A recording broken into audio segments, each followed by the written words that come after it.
Mayong adlaw sa inyong tanan diha mga badi no.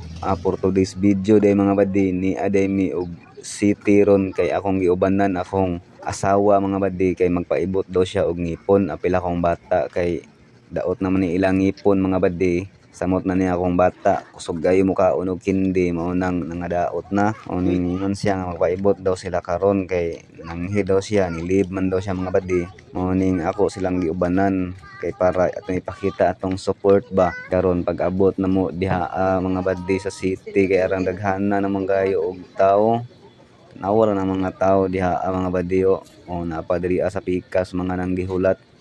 So murag nalit gid mi diri mga badi dapat day gid ani sayo-sayo mi kay number ba ni nya samot naron kay naid bag-ong virus lagi daw. So pag diri sa ospital face mask na pod nga dasok ang mga tawo. Wa gid mi kapaibot diha mga badi. Malhin gid mi ani mao ning ingon siya nga malhin ta didto na punta sa pikas. So, biyahe na pud mi mga badi, padulong na pud mi og provincial kay para maibot lang gid ang ilang ipon kay wa man gyud tay ikabayad pa og diha ta sa mga private nga mga dentista kay mahal man kayo mga badi. Isa man ka libo ang isa ka ngipon nga asa man ta mangita ana. Mao nang anhi mi diri ang provincial mag-abot na mo mga badi. Maura gihapon ang sitwasyon. Unom ra daw ka pasyente ang dawaton sa doktor kay sakit daw ang iyang kamot. Ambot ba ning gasakit ba ng kamot aning doktora unsa man ning iyang gipangibtan og ngipon di ay kagahapon mga kabaw sunig mga ngipon alang sigurong gahia ba kay nakit man gid ang iyang kamot mga badi.